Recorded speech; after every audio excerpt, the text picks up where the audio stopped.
Hello, welcome in for House of Sparky. My name is Erik Ruby. Alongside me, one of our writers, Alec Henden. We're here inside what is dubbed the Bank, or also Wells Fargo Arena, where right now, currently, there's an ASU women's basketball game going on, but we're here to talk some men's basketball. Now, Alec, a 102-94 double overtime win over Cal State Fullerton. What was the biggest takeaway from this game for you? I think the number one thing I took away was that ASU didn't give up.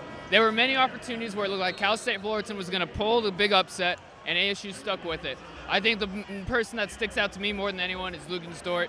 He had 29 points, 8 rebounds, but his athleticism, you could see Eric. He was all over the court. He was deflecting passes, forcing turnovers. He was leading breakaways for the offense. He will be a force to be reckoned with, and he had the crowd going wild here at the Bank. I think he's going to make some fans fairly quickly here in Tempe. Now, obviously, all smiles here in Tempe tonight because ASU walks away with a victory. However, it wasn't all shining. It wasn't all smiling the entire time. ASU had some struggles down the stretch, some hitting free throws, some with foul trouble, as Bobby Hurley probably wasn't too pleased with. What does the Sun Devil basketball team need to do better next game? What do they need to improve on? Because it came away with a win, but it wasn't a pretty win. Definitely. I think you hit it best. It's free throws. They were 24 or 46 from the stripe. That is just not good enough. That will not get it done in college basketball. It's good when you get to the line, but if you're not cashing on those opportunities, you're not going to win many games. And number one thing is they also struggled. They struggled to defend two of Cal State Fullerton's guards. They each went for over 30 points each. They were seniors. They're very good players, but still, you're going to need to win. You need to take the free points when you get them at the charity stripe, and you also need to do a better job of defending those guards.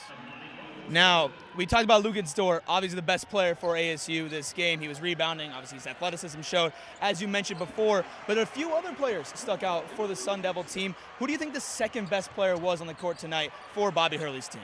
I think it was sophomore Kamani Lawrence. He got the start. He had 16 points. He hit 3 threes. That matched his total from all of last year. He hit a big three when they needed him to midway in the second half. I just think he did a good job defensively. He got some rebounds. He did a lot of the little things. He was a little lost in the stat sheet because it was all the Lugan Stort show. But I think Kamani provided a good spark and a good impact for ASU, and they needed him. Cal State Fullerton was a good team, and he provided the spark that they needed to get the win. Yeah, Cal State Fullerton, nothing to sneeze at, but coming up this Friday, ASU will take on McNeese State. Now, not as tough an opponent as Cal Fullerton State. What do you expect from the Sun Devils going into the second game? I think they're going to come out more hungry. I think they're going to not want to have to play 50 minutes on Friday like they did tonight. McNeese State is definitely not the same caliber of an opponent, but you got to give Bobby Hurley credit. This is game number 1, and they had to go double overtime against a very good opponent. But the crowd, even though it wasn't huge tonight, it was pretty loud. And I think if they keep winning and they keep playing like they did tonight when they needed to in crunch time, I think the crowd's going to keep growing, and I think this Sun Devil team could have a good run this season. Awesome. For Alec Henden, my name again is Erik Ruby here for House of Sparky. Stay tuned for all of our men's basketball coverage and women's basketball coverage. We will see you guys next game.